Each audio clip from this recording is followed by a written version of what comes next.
Me being a model railway enthusiast, I was pleasantly surprised by the amount of stock. They cater for both 00 gauge and N gauge. I asked to see an example of a Caledonian sleeper coach and a normal ScotRail coach. In fact, there's enough stock here to see a layout from start to finish. Also, there is a large range of electronic equipment and also scenic equipment. Also catered for are those people with a sweet tooth. Just next door there is the Whistle Stop Cafe, where sandwiches and cold drinks are available.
I'm in control today to meet the duty controller, Adam Woods. How do you keep in touch with the locomotives? We use a radio to talk to all the train crews. So they call me up, they'll tell me where they are, and then I can issue instructions depending on what their circumstances.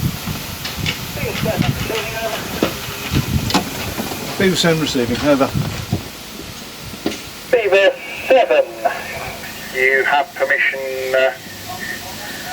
to depart from Aylsham platform 1 and intersection towards Brampton, over. Beaver 7, that's a roger. If you could show me how you keep track of the locomotives on the line. Presumably it's from this screen. This screen here is called a mimic diagram, and it shows up the position of every single vehicle, loco, on the railway itself. It's split up into what's called sections. The square boxes are, and you can only have one train in any one section at a time. So the red bit shows that there's a train in that section there, so I can't send another train into it because it's all red. Same with the turntable up at Aylsham, there's an engine on it at the moment.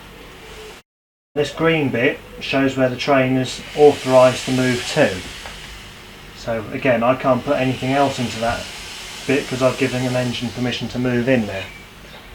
So the reason behind that is basically to prevent a collision. Right, you have permission to pass through Hobbits Loop and intersection towards Caldershall, over. Beaver 8, understand permission to pass through Hobbits Loop and intersection towards Colchester, over. Roger Beaver 8, control out.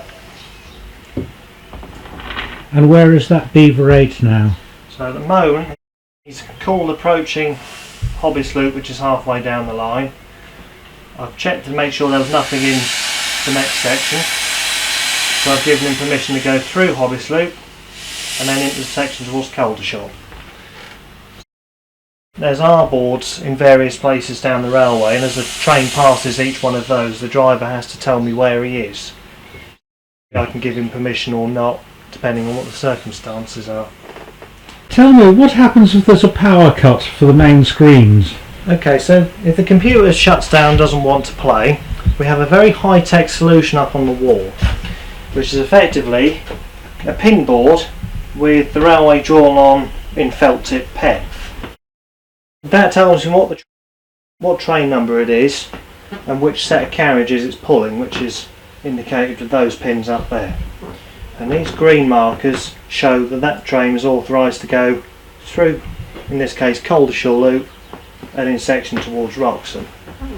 So when the train's gone through, what we basically do is get rid of these green markers and then move the pins into the section, so we can still keep trains running even if we don't have a computer. What is the screen above the other one? This diagram up here shows which direction the points are set. When we bring a train into Aylsham, we need to make sure that we're bringing them in onto the right track. That's what these lights show us.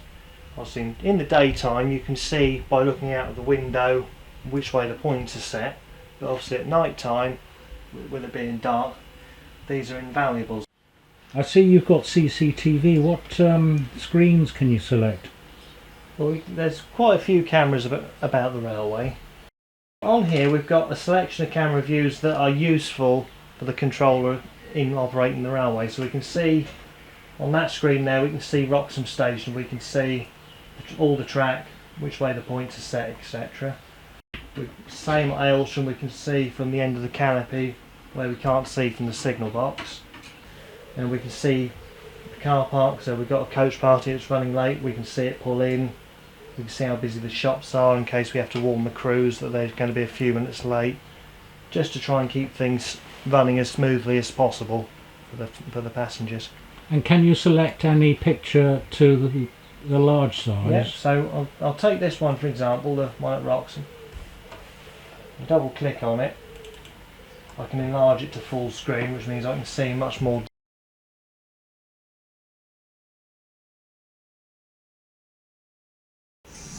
Well, thank you very much, Adam, for showing me around the control. Welcome.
I'm in control today to meet the duty controller Adam Woods.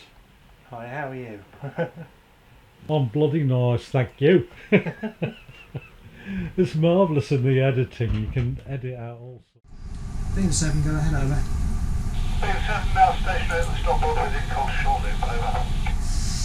Beam 7, understand you're stationary at the stopboard within Colchester Loop, stand by for further instructions, over. Beam 7, roger, standing by, over. Beaver 7, control out. Beam control, over. Beaver 8, go ahead, over. Beam approaching Colchester Loop, over. Beaver 8, providing your exit's clear, you have permission to pass through Colchester Loop and enter section towards Wroxham, further message to follow, over. Beaver 8 understands the provided exit is clear, we have permission to pass through Colchester Loop into section towards Wroxham, further message to follow, over. Beaver 8, that's a roger, and be advised Beaver 91's at Colchester Loop, over. 8 understands Beaver 91 at Colchester Loop, over. Roger, Beaver 8, control out. Beaver 7, receiving, over. Beaver 7 receiving, over. Beaver 7, once Beaver 8 has passed you by, providing your exit's clear, you then have permission to depart from Colchester Loop and enter section towards Hobbits, over. Beaver 7, that's roger, understand once Beaver 8 has passed me by, provided my exit is clear, and then have permission to depart Colchester Loop and enter section towards Hobbits, over. Roger, Beaver 7, control out.